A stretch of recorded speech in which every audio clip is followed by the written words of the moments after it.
மதசார்பற்ற முற்போக்கு கூட்டணியில் இருக்கீங்க. ஆளக்கூடிய திமுக கூட்டணியில் இருந்தாலும் 4 முனை போட்டி நிலவரதா சொல்லப்படுது. களம் எப்படி இருக்கு? உங்களுக்கான அந்த போட்டி அப்படிங்கிறது எப்படி இருக்கும்? நான் 1967 பொது தேர்தலிலிருந்து அத்தனை தேர்தல்களிலும் ஒரே ஒரு தேர்தலில் தான் நாங்கள் புறக்கணித்தோம். அத்தனை தேர்தல் களங்களிலும் நான் முன்னணியிலிருந்து பிரச்சாரம் செய்தவன். அதன் காரணமாகவே டாக்டர் கலைஞர் அவர்களால் திமுக கழகத்தினுடைய தேர்தல் பணி செயலாளராக நான் தேர்ந்தெடுக்கப்பட்டவன். இடைத்தேர்தல் களங்களில் நான் முன்னணியில் நின்று போராடியதன்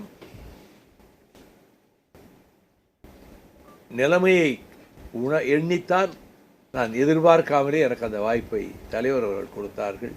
வேட்பாளர்களை தேர்வு செய்கிற காலத்தில் கூட இந்த எளியவனை வலது பக்கத்திலும் இடது பக்கத்தில் கழக பொதுச் செயலாளர் பேராசிரியர் அண்ணன் அன்பழகன் அவர்களையும் உட்கார வைத்து சட்டமன்ற தேர்தல், நாடாளுமன்ற தேர்தல், உள்ளாட்சி தேர்தல் வேட்பாளர்களை தேர்வு செய்வதற்கு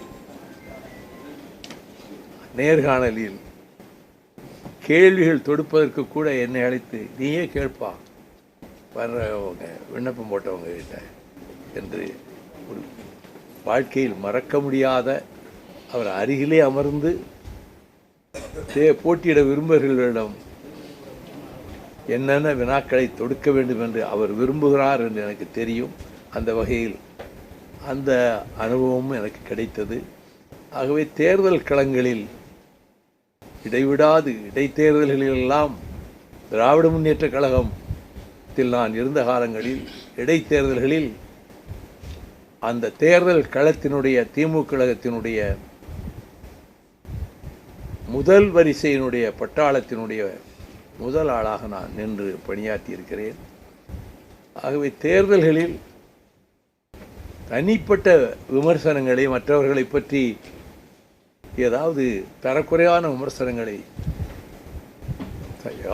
எல்லோருமே தவிர்க்க வேண்டும் என்பது என்னுடைய கருத்து.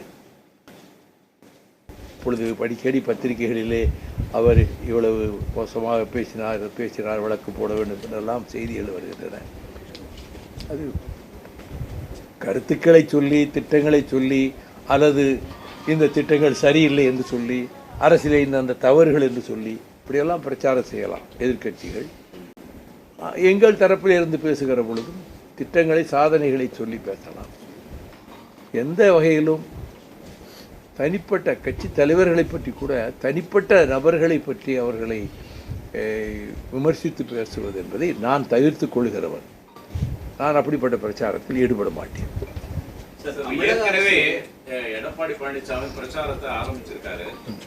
அவர் தேர்தல் களத்துல அரசு மீது பல்வேறு குற்றச்சாட்டுகளை முன்வைக்கிறார். குறிப்பா சட்டம் ஒழுங்கு பிரச்சனை, பெண்கள் சந்திக்கக்கூடிய பாலியல் பிரச்சனைகள், இது போன்ற விஷயங்கள்ல அரசு சரியான நடவடிக்கை எடுக்கல, செயல்படலங்கிற கருத்துக்களை முன்வைக்கிறாரு. இதுக்கு நீங்க எப்படி களத்துல பதில் சொல்ல போறீங்க?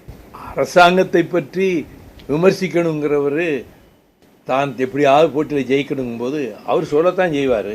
பிறகு பாராட்டியா பேசுவார்? அவர் ஏதாவது சொல்லுவார். அவர்கள் காலத்தில் இதைவிட மோசமான சட்டம் ஒழுங்கு, இதைவிட மோசமான நிலைமையில் இருந்தது.